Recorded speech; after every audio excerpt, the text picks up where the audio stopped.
Bonjour et bienvenue sur cette nouvelle leçon de GeoGebra.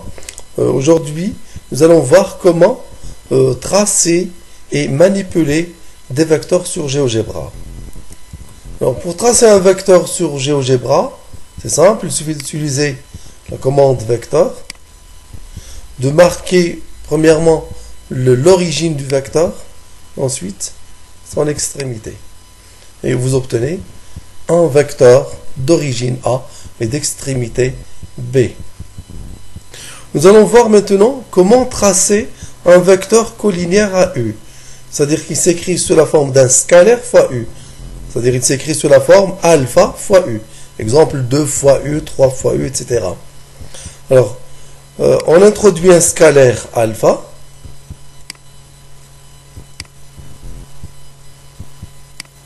Et je clique sur Entrée.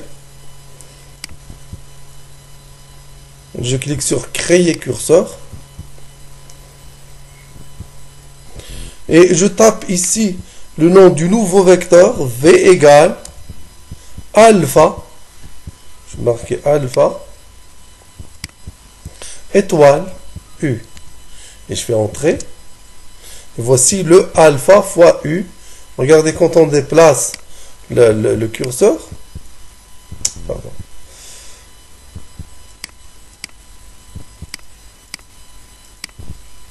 Regardez quand on déplace le curseur, le vecteur V change parce que V c'est égal alpha fois U.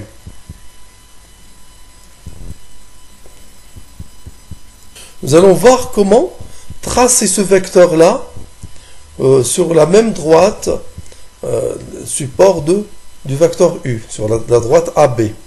Alors on utilise la commande support ou bien représentant. On clique sur V pour représenter V et on clique sur V pour représenter V et sur le point qui sera l'origine du vecteur. Je clique sur V, je clique sur A et voici un représentant du vecteur V. C'est égal au vecteur V. Je vais modifier le style de ce nouveau vecteur. Propriété. Couleur, je vais le tracer en rouge. Le style, je vais augmenter l'épaisseur.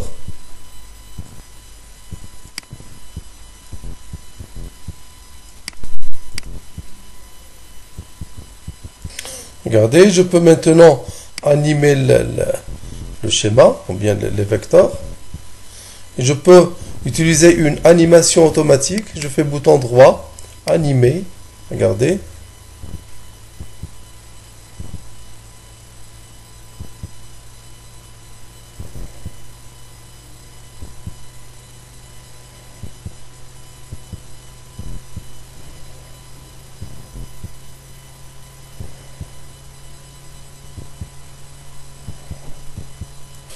Nous allons voir maintenant comment faire une combinaison linéaire de deux vecteurs. Je vais supprimer ce contenu-là.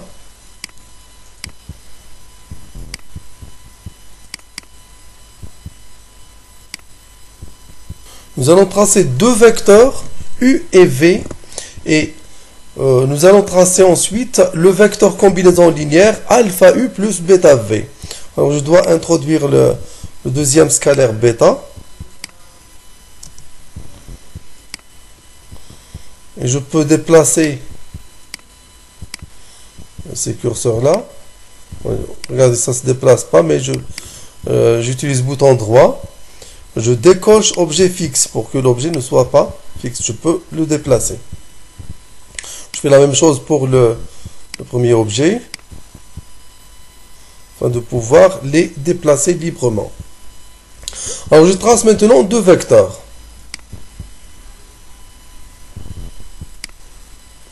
Je trace un vecteur U et un autre vecteur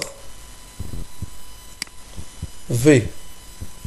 Nous allons voir maintenant comment tracer le vecteur alpha U plus bêta V. Je trace premièrement le vecteur alpha U. Je vais le nommer U', égale alpha étoile U. Voici le vecteur alpha étoile U. On peut déplacer le curseur et voir que U' est collinaire à U et s'obtient en multipliant U par alpha. Je trace le deuxième vecteur V' qui est égal à bêta étoile V.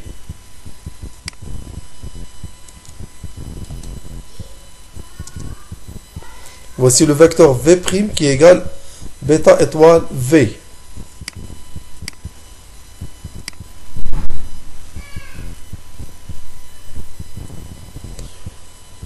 Alors je trace ensuite un représentant de U' qui a pour origine A. J'utilise la commande représentant de U' et qui a pour origine A. Et ensuite un représentant de V' qui a pour origine B. Et je peux masquer maintenant ces deux, U' et V' parce que j'en aurai pas besoin. Je peux les masquer. Je clique sur afficher objet. Je décoche si vous voulez afficher objet. Et la même chose pour le deuxième vecteur. Les deux vecteurs ne sont pas supprimés. Les voici U' et V'. Mais seulement ils sont cachés. Je peux les montrer. Par exemple, je vais ici bouton droit et je clique sur afficher l'objet. Le voici. Le deuxième aussi, afficher l'objet. Voilà. Et je peux les décocher afficher objet pour les masquer. Vous voyez, quand je crée un objet quelconque, GeoGebra attribue un nom automatiquement. Ce vecteur là qui est égal alpha U, il l'a appelé W. Je peux changer le nom. Je fais bouton droit, le nommer. Je vais le nommer U1. Et celui-là, il l'a nommé A. Je vais le renommer et mettre V1. Donc je trace maintenant U1 plus V1. Je tape ici le nom du vecteur qui sera somme des deux. Je le nomme par exemple W. Égale U1 plus V1. Et voici le vecteur U1 plus V1.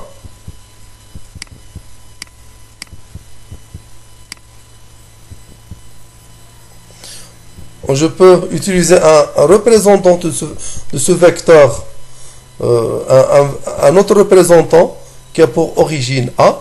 Je clique sur la commande représentant. Voici la somme des deux vecteurs alpha U plus bêta V. Je peux masquer celui-là parce que je n'en aurai pas besoin. Et je vais compléter maintenant le parallélogramme. J'utilise le représentant du vecteur A appelé 1, le représentant de ce vecteur-là qui a pour origine A'. J'utilise toujours la commande représentant. Et la même chose pour le vecteur U1.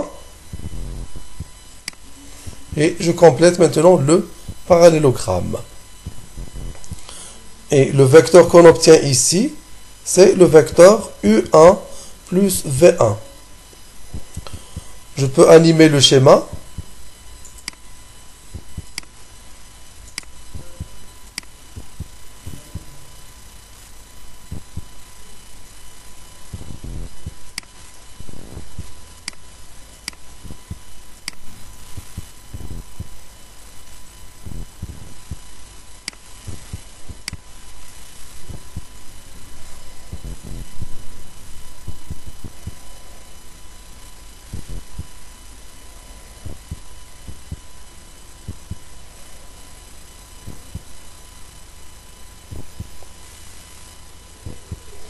Voilà, c'est terminé. Merci. Au prochain.